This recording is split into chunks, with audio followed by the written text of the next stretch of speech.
Noong unang ipinalabas ang Starstruck sa GMA Network noong 2003, nagbukas ito ng bagong mukha ng Philippine entertainment industry. Hindi lamang ito isang ordinaryong reality show, ito isang arena kung saan sinusubok ang talento, disiplina at pangarap ng kabataan. Sa loob ng ilang buwan, ipinakita ng mga kalahok ang kanilang husay sa pag-arte, pagsayaw at pagkakaroon ng personalidad na maaaring mahalin ng publiko.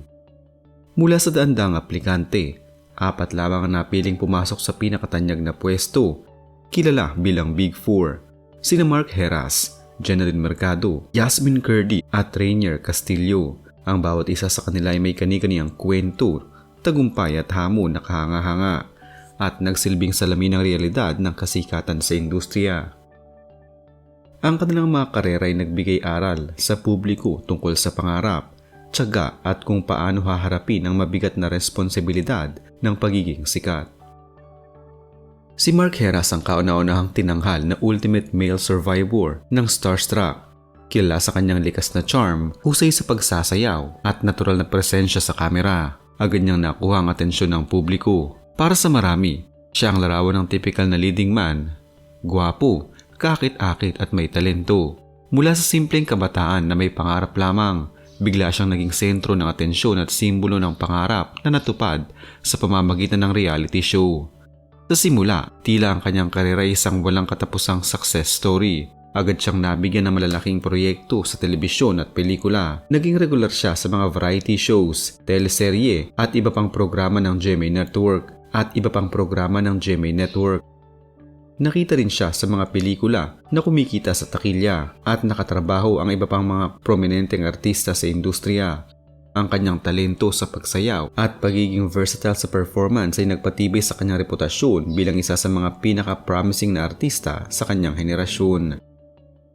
Ngunit sa kabila ng mabilis na pagsikat, hindi rin nawala ang mga hamon. Sa paglipas ng panahon, unti-unti niyang naramdaman ang mabigat na pressure ng industriya. Hindi palaging natutugunan ng publiko ang kanyang mga proyekto sa telebisyon at pelikula.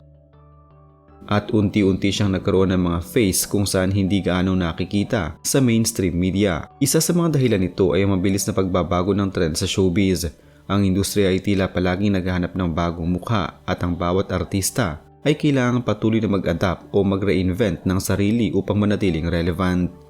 Bukod dito, dumaan din siya sa ilang mga personal na pagsubok na nakaapekto sa kanyang karera, kabilang mga emosyonal at mental na hamon na dulot ng biglang kasikatan. Sa kasalukuyan, si Mark Heras ay mas tahimik at mas pinipiling buhayin ang kanyang passion sa pagsayaw. Aktibo siya sa social media at mga live performances.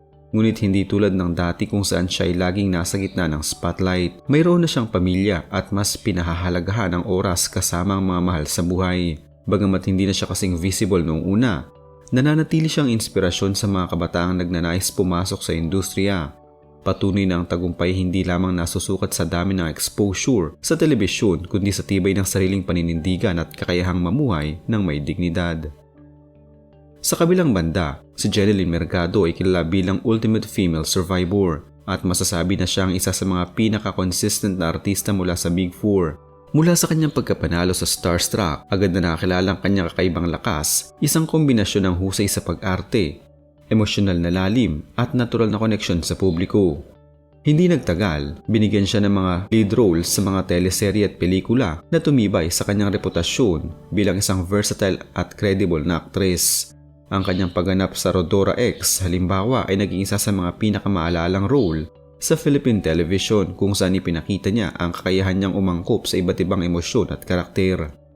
Bukod sa mga proyekto sa telebisyon, nakatanggap din siya ng mga parangal sa pag-arte kabilang ang acting award na bihirang makuha ng mga nagsisimula sa reality show na patuloy na kanyang dedikasyon sa craft. Dumaan din si Jeneline sa mga personal na pagsubok mula sa kontrobersiya sa relasyon hanggang sa hamon ng pagiging isang ina habang aktibo sa showbiz. Marami ang humanga sa kanyang kakayahang manatiling grounded at tapat sa sarili. Hindi tulad ng ibang artista na nagbago sa kasikatan, ginamit ni Jeneline ang kanyang karanasan bilang lakas at naging mas mapanuri sa mga proyektong tinatanggap. Isa sa mga dahilan kung bakit hindi siya nawala sa industriya ay ang kanyang kakayahang mag-adapt. Hindi siya natakot baguhin ang imahe, magpahinga kapag kinakailangan at bumalik sa mas maayos at mas handa na anyo. Sa ganitong paraan, patuloy siyang nananatili sa puso ng mga manonood at nagiging inspirasyon sa mga bagong henerasyon ng artista. Sa kasalukuyan, si Jeneline Mercado ay isa pa ring respetadong aktris, aktibong ina at asawa, mga awit at patuloy na nagtatanghal sa telebisyon, pelikula at endorsement. Ang kanyang kwento ay patuloy na ang pangmatagalang karera sa showbiz ay posible basta may sipag, disiplina at tamang pagpapasya. Si Yasmin Curdy naman ay isa sa mga pinaka-promising na talento ng Big Four. Matapos ang Starstruck, agad siyang nakakuha ng mga lead roles sa teleserye, kabilang ang Bahay Mo Ba To at Mga Mata ni Angelita. Kilala siya sa kanyang malumanay at natural na paraan ng pag-arte na labis na minahal ng masa. Sa simula, tila siya ay may malinaw na daan patungo sa rurok ng kasikatan. Ngunit sa paglipas ng panahon, unti-unti siyang lumayo sa spotlight, hindi ito dahil sa kakulangan ng talento o galing, kundi sa isang personal na desisyon na mas mahalaga sa kanya ang pag-focus sa pamilya at personal na buhay. Nang siya ay magpakasal at magkaanak, pinili ni Yasmin na i-prioritize ang kanyang papel bilang asawa at ina kaysa sa patuloy na exposure sa telebisyon. Ang kanyang unti-unting pag-alis sa mainstream media ay nagsisilbing paalala sa publiko na hindi lahat ng artista ay naghahangad ng panghabang buhay na kasikatan. Pero kay Yasmin, mas mahalaga ang balanseng buhay at personal na kasiyahan kaysa sa walang tigil na presensya sa showbiz.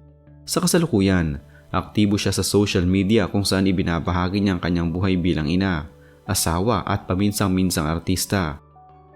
Bagamat hindi na siya kasing visible noong una, nananatili siyang simbolo ng maayos at tahimik na buhay na may dignidad sa kabila ng pagkakakilala sa industriya.